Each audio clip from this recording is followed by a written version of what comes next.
I got a surprise for you.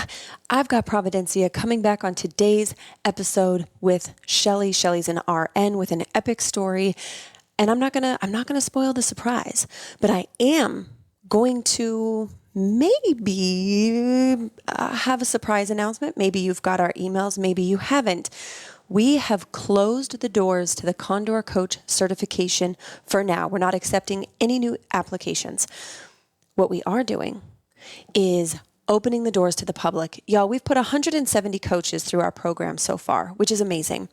What I've also come to find that there's still a lot of nurturing we have to do there. And so I want to really focus on helping them elevating their business, their structure, so they can receive more clients, because moving forward right now, at least until April next year, we're focused at the Condor Approach on you. Maybe you're not ready to be a coach. Maybe you don't ever want to be a coach, but you've at some point felt like you were soaring at one moment and then plummeting in the next. You're feeling like it's not quite working. We dive deep into the art of psychedelic integration, sure, but more importantly, we're talking about transformational experiences, offering actionable insights to bridge that gap between the extraordinary and the everyday. There's so many struggling to make sense of a recent psychedelic experience. They're feeling foggy or stuck. They're going and working with facilitators that don't have a tremendous amount of experience. And we're here to help you take that power back in your hands, help you sift through those cloudy, uncertain times, and help clear a path forward. As we've said on the podcast before, we don't believe that there are quote unquote bad ceremonies or journeys. They all can be integrated, but it doesn't mean that they have to have so many challenging times. So we would love to welcome you into the Condor Approach. We have a special 50% off for the virtual ticket, y'all. 50% off the virtual ticket. It's actually the first time we're offering a virtual ticket. So for $497, you can join us live. All you have to do is go to condorapproach.com or thecondorapproach.com. Either way, scroll down to the bottom, get that virtual ticket, put in the coupon code half off. You've got until September 8th to jump in on that. Now it's a live ticket, which means there's no recordings, there's no replays. Now you have access to a video portal with many of the teachings and lessons that are already recorded there, but we do not offer a replay. Why? Because we don't. We don't have the team, we don't have the support. That's a whole other event. It's either in person or live virtual event. So you gotta be there. So I hope to see you there. This is our last event of the year. Next event will be in February. If you book your ticket now, you can still get it for half off. You would just have to tell me after you submit for your ticket. You'd have to send me an email at team@condorcoach.com. Let me know that you would want your ticket to be for February. I'd have to officially move you manually, but that could be an option if you know that now's not the time. I love y'all so much. You're going to love today's episode. For the public to be able to access, we have a far more financially accessible standpoint. If you go book your ticket right now for February so that you can come in person, I will still let you have half off. So for $997, you heard me, $997, you can join us in February. You can book your tickets. You could come be with us, meet the Condor coaches, take the amazing classes from all of these facilitators, and elevate your life. Today's episode, as always, is brought to you by Cotton Pathogenics, my favorite microdosing right now. Totally legal, totally fun. Make sure you read all the information about this master teacher before you dive in. And with no further ado, I'm going to stop chatting over here and get into today's episode. Kick us off, Corey. Whether you're a life coach, therapist, biohacker, invested in wellness, or in the healthcare profession, if you have an intention to work in psychedelic spaces, you're in the right place then. If you're called, get involved. But first, get informed. Let's talk the 4 N's: intake, intention, in-space integration. Leading to deeper transformations. Psychedelic Coach Podcast, Talk Cole. Walk you through the process, it's all possible. Leave space for the follow through. Most importantly, integration is not optional.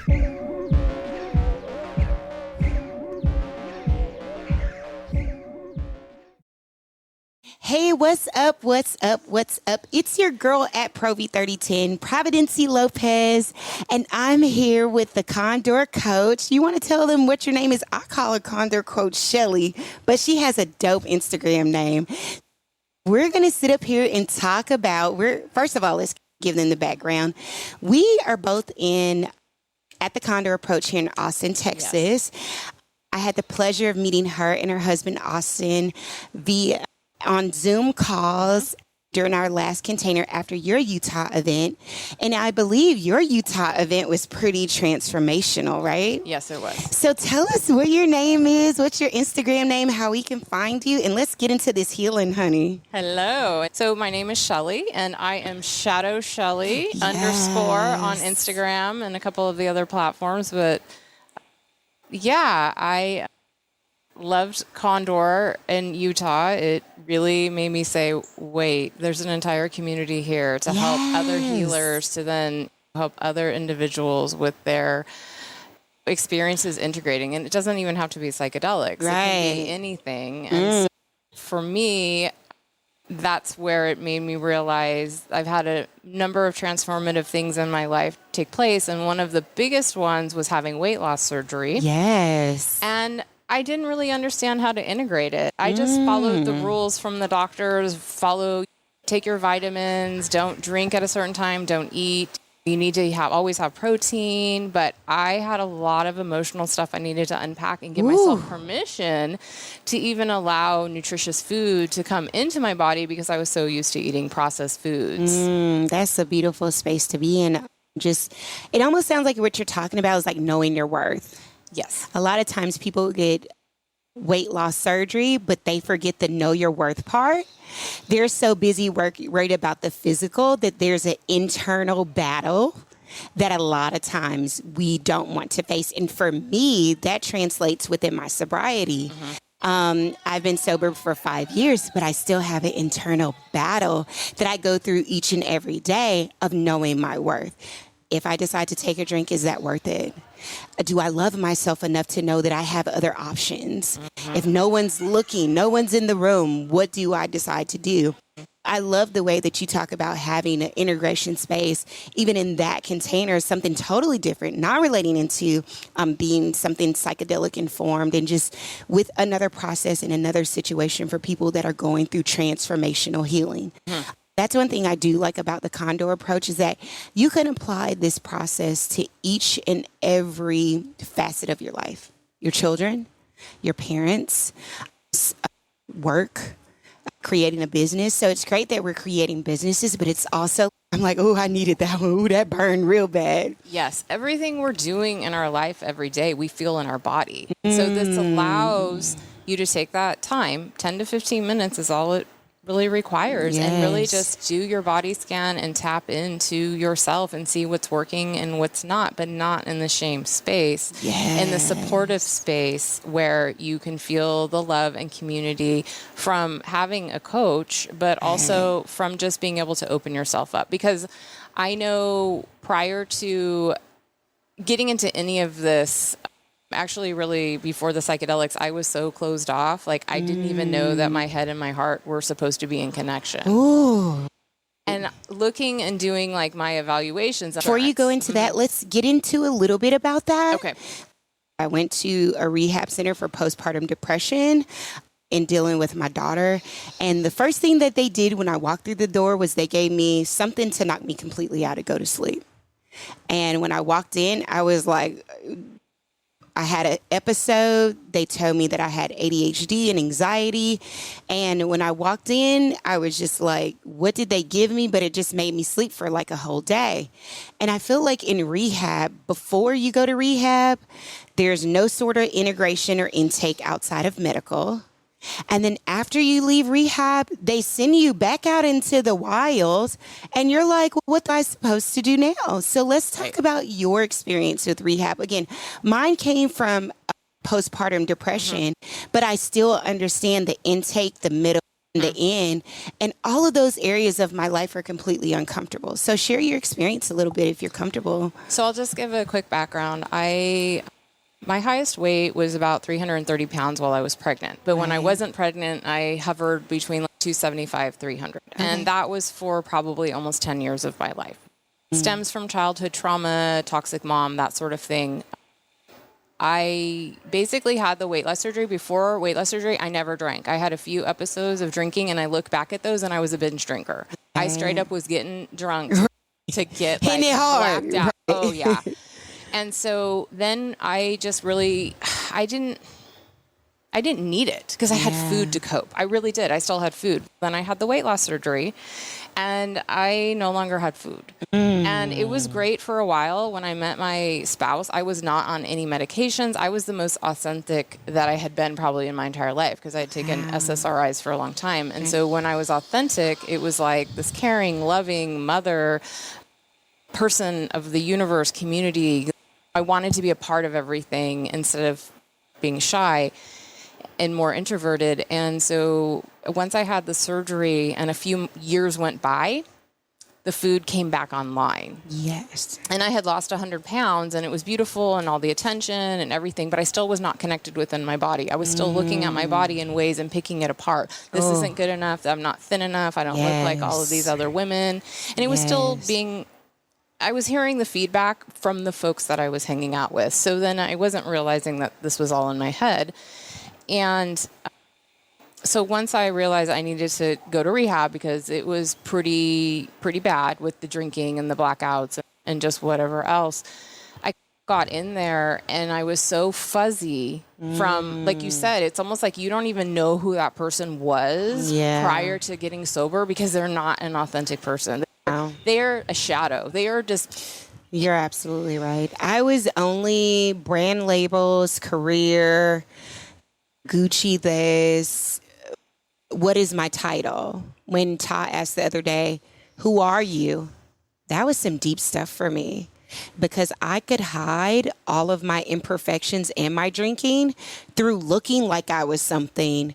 But on the inside, I felt like absolute shit. That I started out doing art in college and doing body dysmorphia projects and then transitioned into a nurse, a registered nurse, to have an identity, to have my family be proud of me, to have a steady income so I understand. And then getting into the job career, thinking I have to stay at the same hospital in this case, and then literally being so dead inside, like you said, and just chasing titles. Thinking the titles are what I chase titles and labels. Yes. Thinking that it would make me feel like something on the inside. I appreciate you talking about your mother wound and your mother trauma because I feel trauma ran it very deep in my family. I had a very verbally, emotionally abusive mom that would pick me apart. She would say things like, you're never going to be shit. You're so stupid. I hate you. I wish you were dead. And no matter how far I got in the ranks in career, in taking her out on trips, it was never enough.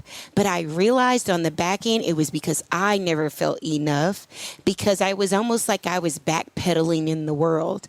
Every accolade I got when I bought my first house, when I paid off my debt, one day my therapist was like, it seems like the goalpost is continuing to move. When are you going to be okay with where you are? You get out of rehab. So I get out of rehab. So I spend 4 weeks, but I managed to ask for an additional week just to have off because what I've really noticed is that I felt like every day that I left rehab, it was an outpatient. So I would go, it was 6 days a week. I would leave there and be so beyond exhausted. And I now recognize it was from all the energies in the room and also my own heaviness and like literally detoxing my body from everything. I couldn't integrate and process anything going on in rehab. My whole part in rehab was literally to check the box to stay sober. That was it. I barely could make it to the meetings because I was so tied up in my trauma and just like my shame. So in the shame, and I had to go because everything around me had always been like, if you're an alcoholic, it's wrong. Then I go to AA and I am an alcoholic. And I just always felt like really icky inside. And then I'll be honest, I was very much, I don't know what spirit, universe, source, God, like, what are you guys like? Get away from me with that. And now I look back, and that's most of my wounds from my childhood. That's the traumas. That's not understanding these emotional processes and holding them so tight inside. Yes. I disconnected the head and the heart. And I will say this, in other communities, they teach you to almost disconnect the head and the heart. Rehab teaches you to so when you said the other day, you know what? Fuck rehab. I was like, whoa, that's a very powerful statement. Let's really sit and unpack this, because people think for some reason that rehab's supposed to be the game-changing win, when I feel like at this point, from your take on it, really taking it apart, taking what you said, pulling it apart, and then putting it back together, rehab does put you in a shame space. It makes you come out and feel guilty for even going in there. To tell your family that you went to rehab, they're like, oh, you're crazy. You went to rehab, versus holding space and helping you integrate. Yes. So when the world puts so much shame on it, you're putting shame on yourself. The doctors are to me, I feel like my doctors were looking at me when I went to Peach for, so what's your problem today? And then you're seeing everybody else. Like I was like, I only have postpartum depression. It didn't make me feel safe. It didn't make me feel connected. And I left out of there not fulfilled, even more depleted, because like you, I had been in a 5-day container of stress, anxiety, and picking up on everybody else's emotional distress. Because I didn't know at the time, like, that's not mine.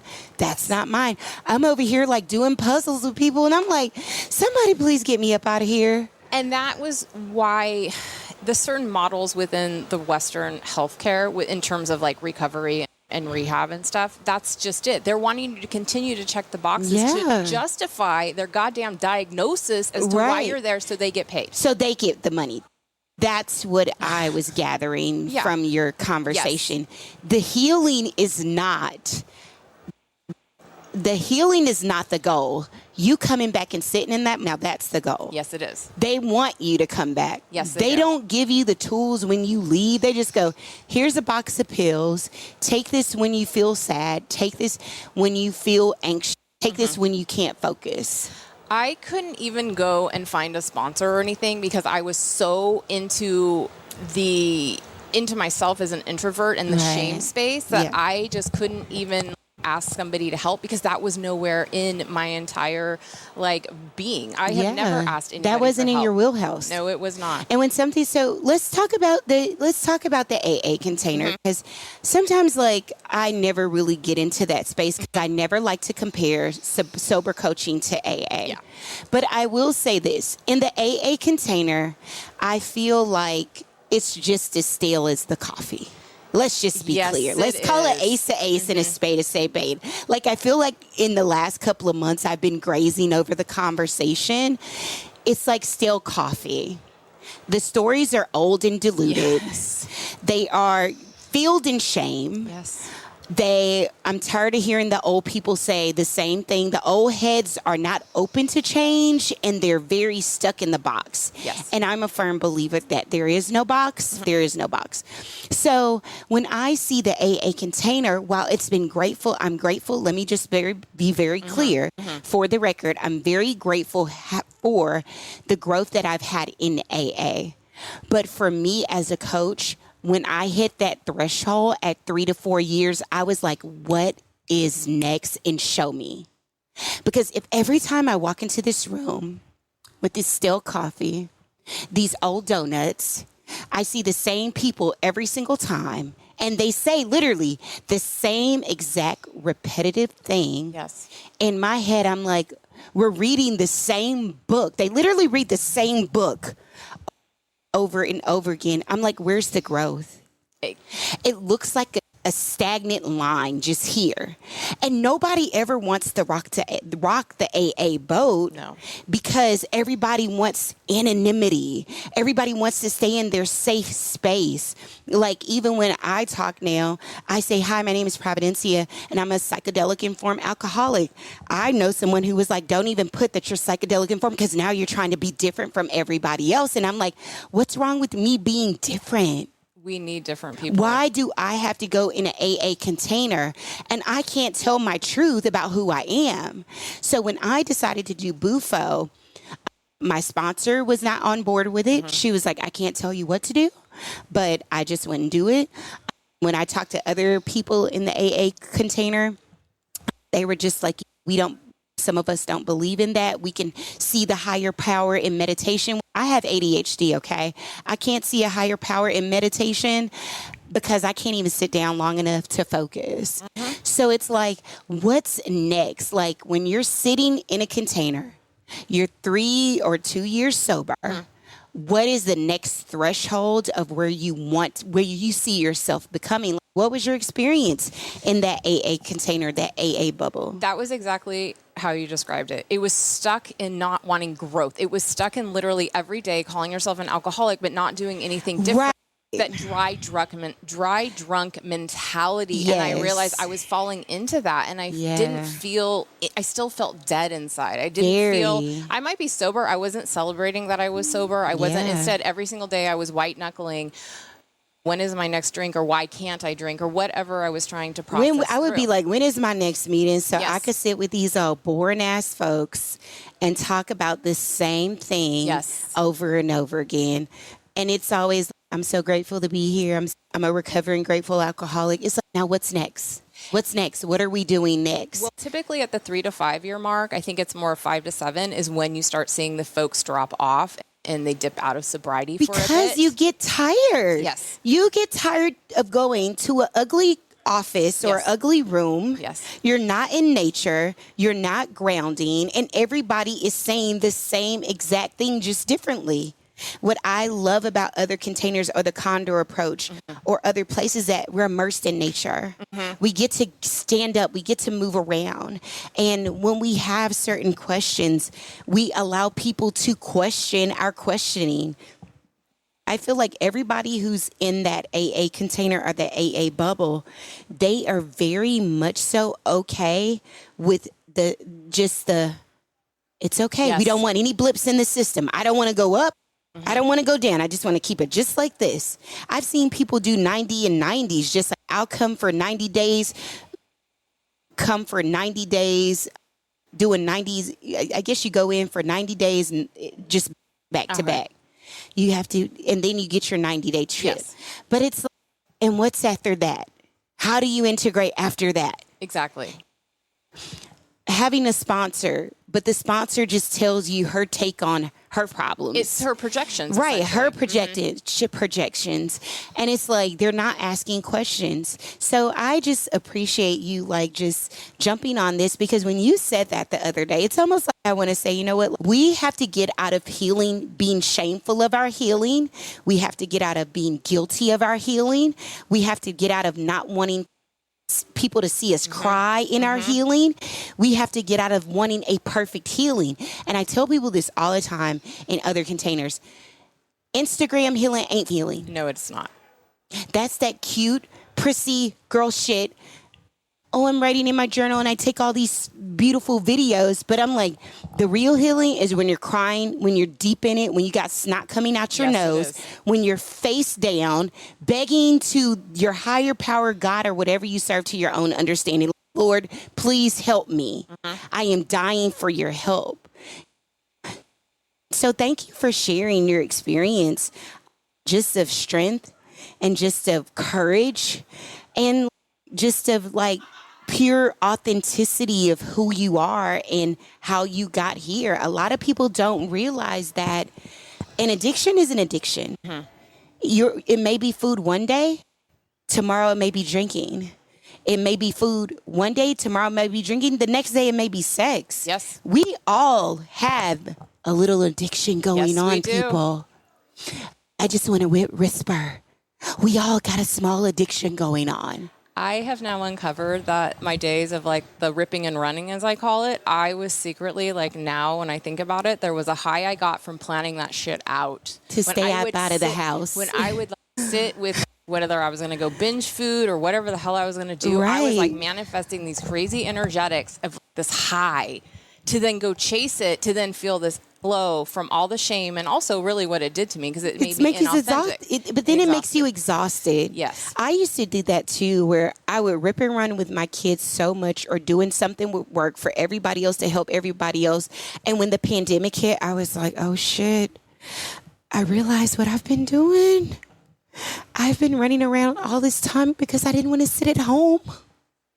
I didn't want to sit with myself. Yes. I didn't want to connect with myself until my back was against the wall and they were like, nobody can come outside. I had my first panic attack in 5 years when the pandemic hit because I was like, I have nowhere to go.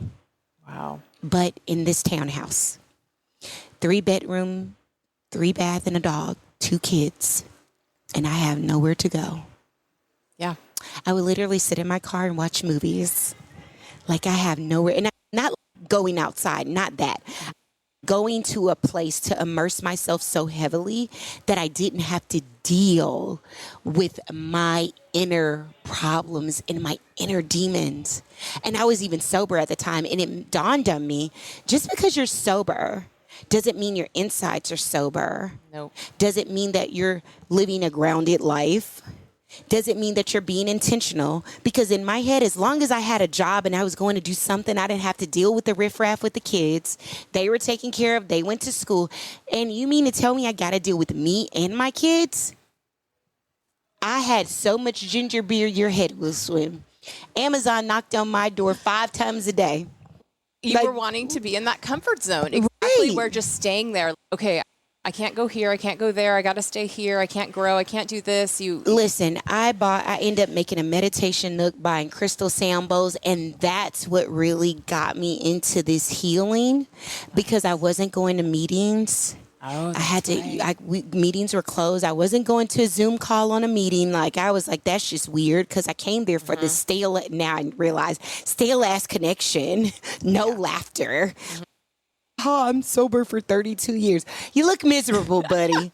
You're still telling the same stories that you told 3 years ago. Yeah. So it's just, the pandemic was like a blessing for me because it allowed me to go deeper within myself out of my own constructs of AA. Out of my own guilt and shame of going to like the AA centers are so in rehab. It puts so much guilt and shame in your heart. Yes, it does. So I appreciate you. I commend you for making a very bold statement that I had to be like, let me really sit with that. Have I shown up in my authenticity to say, like, certain containers don't make healing beautiful? And certain, not that it's going to always be beautiful, but it's like certain containers are just as still as the coffee. Certain containers don't require integration. And that's why I love the Condor approach. Every single time I come, I get integration, I get conversation, I get community. Absolutely. I get dialogue even when I don't want to face my fears or ask the right questions. When I know they're there, I just want to look over them. It's the growth that I like here and the ability to like really change and feel the change within the body. Not just like, okay, I'm just even with the stay cold here. plunge, what was your experience? You've done the cold plunge twice. Yesterday I cried. I was really in my head. The energy's here. They're just, and then also traveling, weather, all of that. Yeah. And so I was really in my head and I cried and it was like, whoa. And then I had clarity. And How long were you in there? I was in there for about 3.5 minutes. So let's just kind of explain to the people on the call what a cold plunge is. It's called Cairo Springs, I believe. And you sit in cold water. I think my degrees was 37. I think it's still 37 as of today. And you sit in the cold water and someone coaches you along to understand the logic ceiling in dealing with something where your body's going to expand and contract. And for you, when you first got in the first time, it was hard. It's challenging because your mind, the conversations between our ears, when you get in that cold water, it's coming. And every different tub you use is different. Wow. Every single one is going to be a different experience. This is my first deep. time. Okay, this is my first one was time. really deep. Ones that I've been using, not as deep. Okay. So let's just say it made you go deeper in the conversation, deeper in your story, deeper in your trauma. You hit every single lot. I remember when she told me that, she said, now go deeper, sink your shoulders all the way in. I was looking at her like, what do you mean sink? I'm like, I'm in enough. Yes. And that's the beauty of the Condor Approach, where they're teaching you different modalities of healing. Because when I got in, the first thing I was thinking was, oh, I done told myself some bullshit. Mm-hmm. I got in this water for real. Mm-hmm. First of all, the body shaming of me putting on a bathing suit after stopped taking Adderall for 3 months. So I've packed on a couple of 15 pounds. But then I'm sitting up there, it is what it is. And then I get into the water and I'm like, oh, now I got to walk it like I talk it. Yes. Because now my logic ceiling is hitting it. And what I associated it with when I had my second daughter, like I am rebirthing a different version of myself that's going to come out of this water stronger. I'm going to come out of this water mentally strong, because I still, even though I'm coaching, we still have to coach ourselves. Yes, we do. And we're still going through our own process of healing. So I was like, I'm coming into yet another rebirth. I'm coming into yet another container of more healing. I asked for this. I got into this water and I am strong enough. But what Hannah did for me was she clicked something that I've been working on in the last 2 months. She was like, now I want you to be soft. And I was like, I looked over at her and I opened my eyes and I was like, did you just say soft? She said, yes. She was like, I want you to not be so hard in the water and allow your body to become expansive. And that's when I started to relax, because she started to speak my language. Because in the world of sobriety, or when you've had addiction issues, you tend to be hard. Yes, you do. Because all you know is shame, or I'm going to get through this and I'm not going to drink. But it's never, I'm just not going to drink and be soft with it. Mm-hmm. So in there, I ride a motorcycle. Mm-hmm. When you're coming up against the 18-wheeler, do you think I'm like, oh, I'm going to be like Princess Diana? No, I'm coming in hard.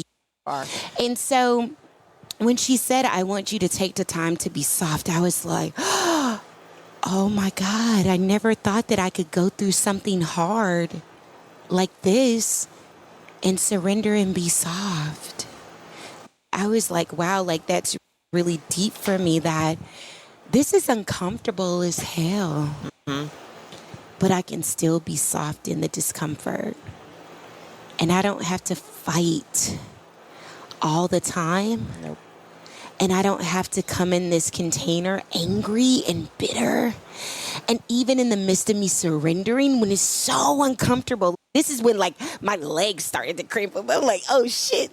Oh God, my toes are starting to like tingle. And then she goes, now stretch your feet all the way out. And I'm like, and then when it finally switched over and she said, be soft, I started to smile. That's beautiful. Because I bridged the gap between surrender and softness. And I wasn't fighting the water in the cold. I was allowing myself to just be. Yes. And that was a beautiful space for me. Now, don't get me wrong. When I got home, my body was tired. I was ready to go to bed. I told everybody at my house, like, I'm going to bed. I can't do this anymore. I've done enough. I took a shower. Then with the other container that we saw with Zer, I was like, that's amazing. But that triggered me tremendously. Yes. But I was so grateful for this space, for chatting with you, for working on tapping, because I was like, I literally bridged another gap within myself of even more surrender and even more softness. Oh, I love all that. So let's tell everybody again how we can follow you.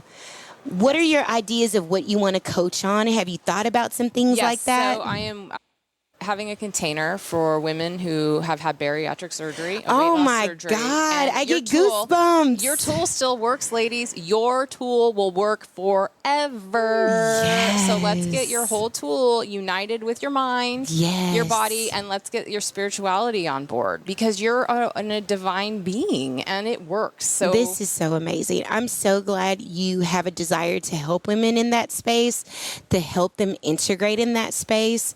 And if you ever need my help to help integrate in that space, when you see some of your women like not picking up food, but now they're picking up drinking or addictive personalities. 60% of weight loss surgery patients go on to develop addictions to alcohol. And you know what? Another thing, I would also invite you to chat with Brandy Lee. Okay. She does a great thing about intuitive consumption. Oh my God. We did a chat about intuitive consumption, knowing when your intuition is telling you enough is enough. Okay.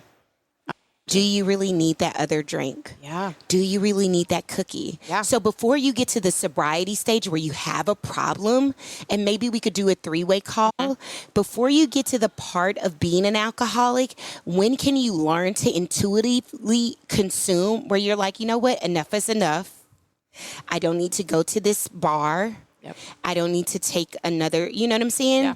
So I give thanks for you, because we need more women who are authentic about, first of all, having surgery. There's a lot of guilt and shame there. Yes, there is. And then, after the surgery, how do you understand that self-worth? Yes. And what does that look like? And it's particularly for the women, because I gained back. I lost 100 pounds and then I gained 75 pounds back, along with addictions and all these other things that came online. And the shame, that's when it just became too much. That's the so shame true. just kept piling. And it's like, no, I want to help the women to come out of the shameful space, because they are a worthy being. They are loved. No matter what size you are. No matter what. No matter what size you are, no matter what trauma you've gone through, like, my invitation to anyone listening to this call, while we're at the Condor Approach live here from Texas, no matter what size you are, no matter what you've gone through, no matter what trauma, what trigger your patterns, you are still worthy of unconditional love with yourself. Yes, you are. And accepting unconditional love from other people, because you deserve that. You deserve so much. No matter what, if you've been addicted to food, if you've been addicted to alcohol, if you've been addicted to sex, drugs, you are still worthy, and don't continue to put yourself in a shame and guilt space. None of that defines you. Oh my God. None of that defines you. Shelly, Shadow Shelly, y'all, go check out at Shadow Shelly _ Yes. She's going to help you get your shadow self in alignment Yes, I am. before you have your surgery and after you have your surgery. Absolutely. Because she has gone through a magnificent transformation just within herself. And like she said, everybody listen, it doesn't mean that the work ends. It means the work just gets started. Yes, it is. And you'll do it for the rest For of the your rest life. of your life. Thank you so much, Shelly. Thanks. Definitely check out the Condor Approach on Instagram. They're on Facebook.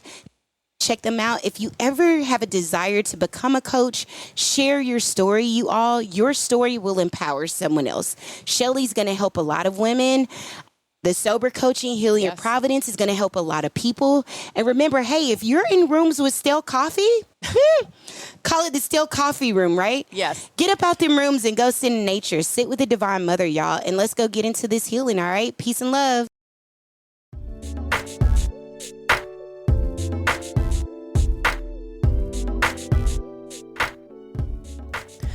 All right, so check it. You already know about the Condor Approach, but did you know we have a one-day event coming up in Spanish Fork, Utah, August 1st? We're going to chat about uncovering the secrets of psychedelic integration to stay safe, connected, and fulfilled.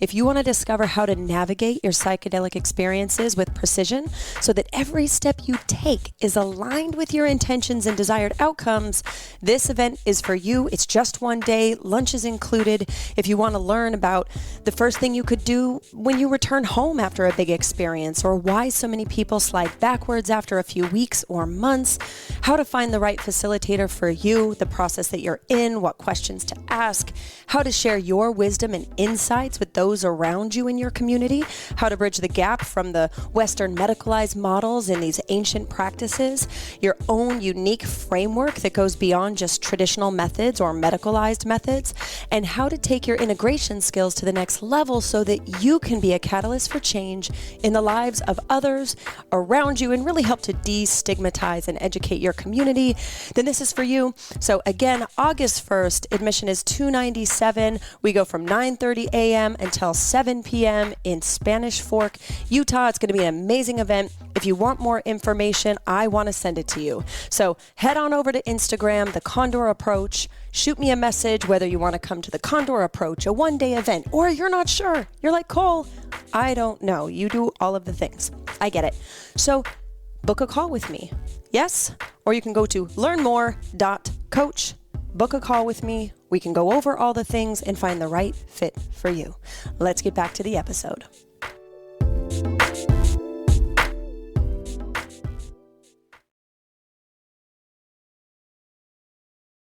Before Corey takes us out, because you know I love to have some Corey James Gray take us out. This is your last chance. You've got until the 8th, a little bit more than a week, to pop over, or I guess whenever you're hearing this. You don't have a lot of time. You've got till September 8th to get yourself a ticket to this Condor Approach, or February. If you have been craving, wanting, desiring to come be with us in person, this is where all our energy has been going, y'all. You've been listening on the podcast. Maybe you've gotten the email list. This is not even scratching the surface of what you will experience at a live event. And now, if you book now, whether it's for now or February, I'm going to let you come for $997. All right, less than $1,000, 3 full days. We're not going to upsell you into the coaching program, okay? The doors are closed. It's not an option. You cannot apply. We are here to elevate your experience, help you transform yourself, your family, and the people that you care about. So I hope to see you very soon. Remember, go to condorapproach.com or thecondorapproach.com. Coupon code HALF.